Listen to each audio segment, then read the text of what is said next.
적은 인원임에도 불구하고 하나님께 찬양을 드린 우리 성가대를 위해서 큰 박수 드리죠.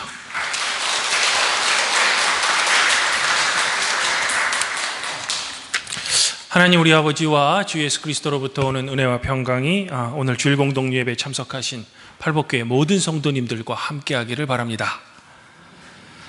성도 여러분, 지난주에는 루터 대학이 중간고사 기간이었습니다. 이번 학기에도 루터 대학교에서 저에게 한 과목 가르칠 기회를 감사하게도 주셔서 저도 중간고사를 보았습니다. 제가 시험을 본 것은 아니고 시험 문제를 냈습니다. 시험 감독 때 보통 그렇게 하듯이 먼저 저는 시험에 대한 간단한 안내 그리고 주의사항을 전달한 후에 문제지와 답안지를 이제 학생들에게 이렇게 나눠주었습니다. 그리고 제가 자 이제 시작해도 됩니다 라는 말을 하자 학생들이 열심히 답안지에 이제 적는 겁니다. 약 1시간 정도 진행되는데 시험 감독을 하다가 제가 학생들을 보니까 갑자기 조금 안쓰러워 보이기 시작하는 겁니다. 눈들이 빨개가지고 피곤한 기색이 역력하기 때문입니다. 물론 성도 여러분들도 학창시절에 이런 경험이 다 있으시겠지만 돌이켜보면 저희들은 참 많은 시험을 우리 인생을 통해 봐왔던 것 같습니다. 저도 제 인생에서 시험이 얼마나 지겹든지 저의 박사학위 논문이 통과되던 날에 학위를 받는다는 기쁨보다는 이제 내 인생에서 시험은 더 이상 없구나 라는 기쁨이 더 기뻤던 것이 생각납니다. 물론 그때는 40이 넘어서 신대원에 다시 입학해서 3년 동안 시험을 다시 볼지는 꿈에도 생각하지 못했지만 말입니다. 성도 여러분, 그런데 왜 우리는 이렇게 많은 시험을 봐야 하며 인생에서 많은 관문을 통과해야만 할까? 또한 시험을 볼 때마다 그리고 관문을 통과할 때마다 우리는 왜 꼭 좋은 결과를 내기를 기대하는 걸까? 이 질문에 대한 답은 여러 가지가 있을 수 있습니다. 예를 들면 보다 더 가치 있는 인생의 목표를 위해서 또는 모든 인류에게 이바지하기 위해서라는 등의 목표가 있을 수 있습니다. 그러나 제가 생각하기에 가장 핵심적이며 솔직한 이유는 자기 인생의 성공을 위해서입니다. 즉 우리는 우리 자신의 성공을 위해 치열한 삶을 살아야만 하는 겁니다. 그런데 우리가 구약 성경을 읽다 보면 이처럼 자신의 성공을 위해 정말로 열심히 살아온 한 사람을 만나게 됩니다. 그 사람의 이름은 바로 야곱입니다. 야곱은 아버지의 장자, 즉 첫째가 되기를 어머니 뱃속부터 원했습니다. 그러나 힘이 센 형인 에서의 힘에 밀려 엄마의 태에서 두 번째로 나왔습니다. 그래서 어쩔 수 없이 둘째가 되었죠. 하지만 그것조차 이 야곱은 내심 안타까워서 엄마의 뱃속에서 나오는 형 에서의 발 뒤꿈치를 잡습니다. 그래서 얻은 이름이 발 뒤꿈치라는 의미의 야곱이란 이름을 얻게 된 겁니다. 그런데 야곱이란 이 인물은 고대 근동이라는 삶의 자리에서 한 번도 패권을 잡지 못한 이스라엘의 자신의 모습이 투영되어 있습니다. 즉 야곱이라는 인물 속에는 언제나 이집트와 아스리아, 페르시아와 같은 대제국 속에서 그저 약소국일 수밖에 없는 이스라엘 자신의 모습이 자화상처럼 내포되어 있는 겁니다. 하지만 야곱이라는 인물 내에는 과거 이스라엘의 자화상만이 내포되어 있는 것만은 아닙니다. 우리가 깊이 생각해 보면 이 야곱은 무한 경쟁을 살면서 늘 1등, 즉 성공을 꿈꾸지만 그럴 때마다 자신이 처한 상황과 어쩔 수 없는 자신의 환경 때문에 늘 좌절을 겪을 수밖에 없는 현대인들, 즉 우리들의 자화상 또한 이 야곱이라는 인물에 내포되어 있는 겁니다. 저는 오늘 이런 태어나면서부터 가진 것이 많았던 형 에서에 대해 늘 평생 동안 열등의식을 지닌 야곱 이 인물의 이야기를 성도 여러분들과 함께 살펴보면서 우리 자신들이 겪었던 우리들의 과거의 이야기, 그리고 현재의 나, 그리고 우리의 미래의 소망에 대해 성도 여러분들과 함께 나눠보고자 합니다. 먼저 본문을 잠깐 살펴보도록 하겠습니다. 성도 여러분, 제가 앞서 말씀드린 대로 자신의 성공만을 위해 달려온 야곱도 이제는 나이가 들어서 인생의 후반기에 들어섰습니다. 이제 이런 야곱은 자신의 평생의 라이벌이었으며 성공의 상징인 형 에서를 어쩔 수 없이 만나야 하는 상황에 처했습니다. 형 에서도 자신이 마땅히 가져야 할 장자의 축복을 아버지와 자신을 속여 가로챈 동생 야곱이 이제는 자신을 만나기 위해 고향으로 온다는 소식을 들었습니다. 그래서 형 에서는 평생을 칼을 믿고 살아왔던 사람답게 400명을 이끌고 동생 야곱을 맞이하러 달려옵니다. 400명의 군대와 함께 자신을 만나러 오는 이 형의 모습은 야곱에게는 화해보다는 적대감으로 비춰졌을 겁니다. 그러나 안타깝게도 야곱에게는 이런 형을 상대할 힘이 없습니다. 옛날이나 지금이나 야곱에게는 에서는 상대할 수 없는 벅찬 인물이었던 겁니다. 즉 야곱은 지금 이러지도 못하고 저러지도 못하는 진퇴양난의 힘든 상황에 빠진 겁니다. 이 때문에 야곱은 혼자 남아 깊이 고민합니다. 사랑하는 가족을 형 에서에게 먼저 보내고도 말입니다. 그런데 이런 고통의 순간 어떤 한 사람이 야곱을 찾아옵니다. 사실 이 사람이 왜 야곱을 찾아왔는지, 또 이 사람이 왜 갑자기 야곱과 씨름을 시작했는지 우리는 잘 모릅니다. 성경이 우리에게 잘 알려주지 않기 때문입니다. 다만 우리가 알 수 있는 것은 야곱이 이 사람과 밤새도록 씨름을 했다는 겁니다.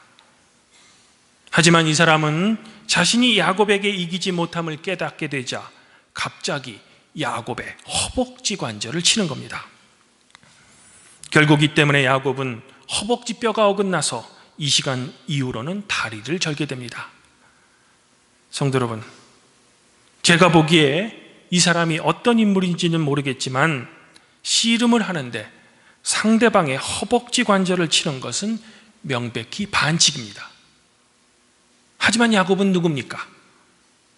야곱은 과거 팥죽한 것으로 형 에서에게 장자권을 샀습니다.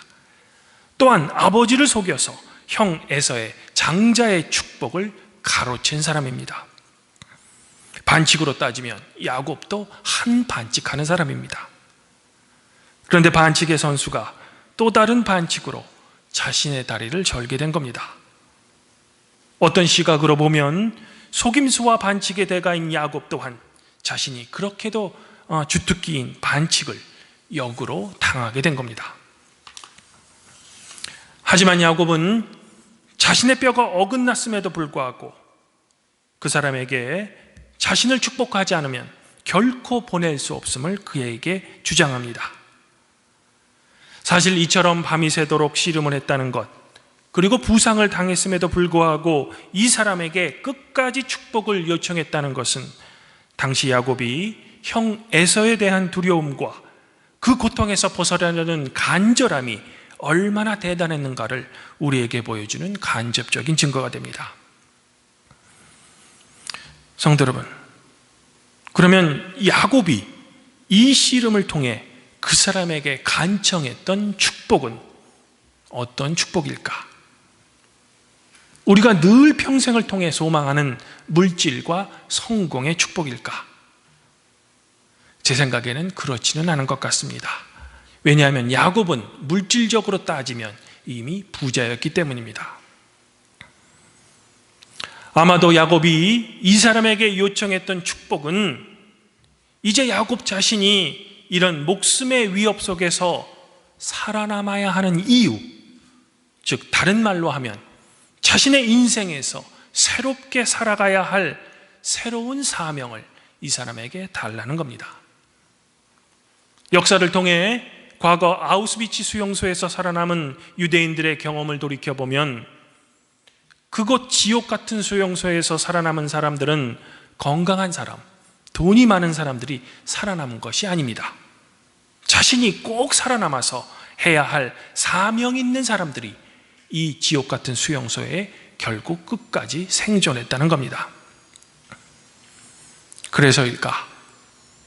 야곱은 이제 이 사람으로부터 과거의 도망자, 거짓말장이 야곱에서 새로운 정체성을 부여받습니다. 바로 이스라엘이라는 이름입니다. 사실 이스라엘이라는 이름의 어원은 확실하지 않습니다. 다만 일반적으로 히브리어로 사라라는 동사와 엘이라는 동사의 결합으로만 구성되어 있다고 알려질 뿐입니다.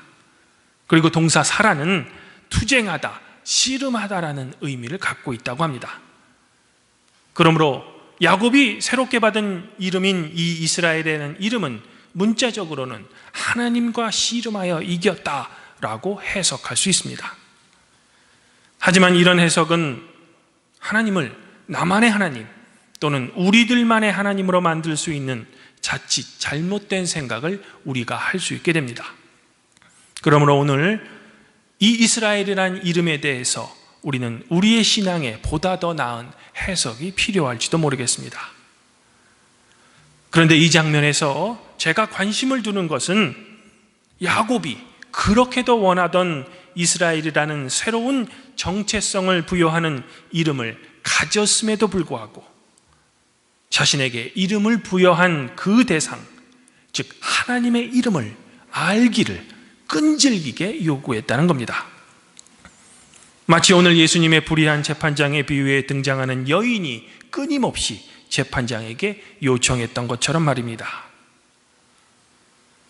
어쩌면 이런 야곱의 치열한 삶의 태도로 말미암아 그는 축복의 대상이 되었으며 하나님의 뜻에 순명하는 이스라엘의 조상이 되었던 겁니다. 또한 하나님께서도 야곱이 당신을 위해 끊임없이 고민하고 자신과 씨름할 정도로 야곱 자신의 온 힘을 쏟았기 때문에 하나님께서는 야곱에게 이스라엘이라는 새로운 이름을 부여하셨던 겁니다. 이는 예언자들이 이스라엘 백성을 향해 선포했던 말씀, 즉 하나님께서는 우리들에게 형식적인 제사보다는 하나님 당신 자신을 아는 지식을 더 원하신다는 하나님의 선포와 일맥상통하다고 할 수 있습니다. 이런 의미의 연장선상에서 저는 이스라엘이라는 말의 의미는 문자 그대로의 의미인 하나님과 싸워서 이겼다라는 해석보다는 오히려 하나님께서는 당신 자신을 알고자 부단히 노력하는 이 야곱을 도우셔서 야곱으로 하여금 새로운 사명을 부여하신다라는 의미가 아닐까 저는 조심스럽게 생각해 봅니다. 즉 이스라엘이라는 의미는 하나님께서 우리를 위해 애쓰신다는 겁니다. 또는 하나님께서 우리를 여전히 보존하고 계신다는 겁니다. 성도 여러분, 이스라엘은 야곱의 새로운 이름입니다. 야곱은 과거의 소극적이며 창피한 이름인 발 뒤꿈치라는 의미인 야곱 대신 이제 하나님으로부터 자신이 이 세상에서 살아남아야 하는 새로운 사명을 알기 위해 하나님과 씨름하여 하나님께서 지속적으로 도우신다는 그 의미를 비로소 깨닫게 된 겁니다. 그리고 그 결과 이스라엘이라는 이름을 부여받게 된 겁니다. 새로운 이름은 새로운 운명과 사명을 의미합니다. 아마도 야곱이 새로운 의미를 받는 이 순간은 이스라엘 역사상 가장 중요한 순간일 겁니다. 또한 이름을 바꾼다는 것은 그 사람의 삶과 신분과 인격에 극적인 변화가 주어졌음을 말하는 것입니다. 특히 그 이름을 명명한 자는 그 대상에 대해 소유권과 주도권을 가진 것으로 인식됩니다. 그러므로 이처럼 야곱의 이름이 이스라엘로 바뀐 것은 야곱이라는 인간적 실패의 이름이 영적 승리의 이름으로 축복받는 것을 의미한다고 할 수 있습니다. 마치 우리가 우리들의 자신의 인생에서 새롭게 살아가야 할 사명을 소망하는 것처럼 말입니다. 더욱이 야곱은 새로운 이름을 부여받는 이 시간 이후로 뼈가 어긋나 다리를 절게 됩니다. 불구자의 몸이 된 겁니다. 하지만 야곱에게 있어서 자신의 다리를 절게 한 이 사건은 자신이 장애를 가졌음에도 불구하고 자신의 실존적 의미로는 하나님의 은혜로 자신의 변화됐다는 몸의 흔적을 갖게 된 겁니다. 아마도 이는 사도 바울이 고린도 후서 12장 7절에서 말하는 육체의 가시와 갈라디아서 6장 17절에서 고백하는 이후로는 누구든지 나를 괴롭게 하지 마십시오. 내가 내 몸에 예수의 흔적을 지니고 있습니다 라는 사도 바울의 은혜의 흔적과 같은 의미일 것입니다. 또한 이는 과거의 인간적인 교만함을 깨쳐버리고 베드로처럼 주님께서 그저 이끄시는 대로 저는 갈 것입니다 라는 베드로를 성화시킨 은혜의 가시의 사건인 겁니다. 아마도 이후로 야곱은 다리를 저는 자신의 육체를 볼 때마다 역설적이게도 하나님의 은혜를 떠올릴 겁니다. 이런 이유 때문에 다리를 저는 것은 야곱에게는 하나님의 은혜의 증거가 되는 겁니다. 그래서일까? 야곱은 후에 아들 요셉의 소개로 이집트의 바로와 대면했을 때 바로에게 축복을 합니다. 일개 이스라엘의 족장이 감히 신의 화신인 이집트의 바로를 축복하는 겁니다. 아마도 야곱이 이런 바로 앞에 당당함을 지닐 수 있었던 것은 하나님을 대면했던 분이엘 사건 이후 그는 하나님 안에서 자유함을 느꼈기 때문인 것입니다. 주님 안에서 한 형제자매인 발복교회 성도 여러분, 교회는 새로운 이스라엘입니다. 그러므로 교회를 구성하고 있는 바로 여러분들 성도들 각자에게도 예수님께서는 너희는 가서 모든 민족을 제자로 삼아 아버지와 아들과 성령의 이름으로 세례를 베풀고 주님께서 분부하신 모든 것을 지키게 하라는 새로운 선교 사명을 여러분들에게 부여하셨습니다. 그러므로 우리는 이 선교의 사명을 야곱이 주님을 알고자 했던 간절한 마음으로 수행해만 하는 것입니다. 그러나 한편으로는 변하지 않는 내 자신의 모습을 발견합니다. 즉 주님의 말씀대로 열심히 노력해보지만 다시금 철저한 나의 자아로 돌아가는 우리의 나약함을 느낄 때마다 우리는 우리 자신에게 실망할 때가 많습니다. 그러면 도무지 변할 것 같지 않는 나 자신의 실존적 의미를 도대체 어떻게 해야만 하는 걸까? 우리도 야곱처럼 둘째로 태어날 수밖에 없었던 자신의 운명과 자신이 처한 환경을 제발 바꾸어 달라고 주님께 간절히 기도해야 할까? 또한 나의 기도대로 환경이 부유해지거나 바뀌면 우리는 우리의 소망대로 우리의 자신이 과연 변할 수 있을까? 사랑하는 성도 여러분, 사실 우리들의 문제의 핵심은 외부 환경에 있는 것이 아닙니다. 바로 변하지 않는 우리 자신들 안에 있습니다. 야곱이 마치 성공을 위해 항상 자기 자신이 아닌 자신이 처한 환경을 끝내 바꾸려 했던 것처럼 말입니다. 그러나 분이엘에서 나타난 하나님께서는 야곱 자신의 내면 안에 깊이 숨겨져 있던 둘째로서의 열등감과 무력함, 즉 태어날 때부터 둘째로 태어난 것에 대한 야곱의 원통함과 힘으로는 도저히 이길 수 없는 형 에서에 대한 열등감을 분이엘의 하나님께서는 야곱의 허벅지 관절을 꺾으심으로써 그 열등감과 무력함으로부터 해방시켜 준 겁니다. 그 방법도 야곱의 주특기였던 반칙으로 말입니다. 오늘 시편 기자는 하나님을 이렇게 고백합니다. 내가 산을 향하여 눈을 들리라. 나의 도움이 어디서 올까? 나의 도움이 천지를 지으신 여호와께로다. 여호와는 너를 지키시는 이시라. 여호와께서 너를 지켜 모든 환난을 면하게 하시며 또 너의 영혼을 지키시리로다.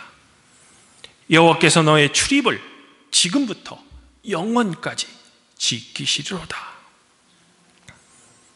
하나님께서는 야곱에게 이스라엘이라는 새로운 사명과 이름을 부여하신 것처럼 좀처럼 변하지 않는 자기 고집으로 똘똘 뭉친 우리를 한순간에 변화시키는 능력을 소유하고 계십니다. 그러므로 지금 이 시간 성도 여러분들의 삶에서 여러분들의 변화가 필요한 부분이 무엇인지 성도 여러분들 각자가 먼저 곰곰이 생각해 보시기 바랍니다. 그리고 그 부분에 대해 간절하게 하나님의 은혜를 구하시기를 바랍니다. 아무쪼록 바라건대 성도 여러분들이 바라시는 여러분들의 삶의 변화에 주님의 은혜가 함께하기를 축원드립니다. 그리고 우리가 앞으로 살아가야 할 새로운 사명과 함께 야곱과 사도 바울이 그렇게도 자랑하는 하나님과 예수 그리스도의 흔적이 성도 여러분들의 삶과 신앙에 새겨지기를 간절히 소망합니다. 그리하면 모든 지각에 뛰어나신 하나님의 평강이 성도 여러분들의 마음과 생각을 지켜주실 것입니다.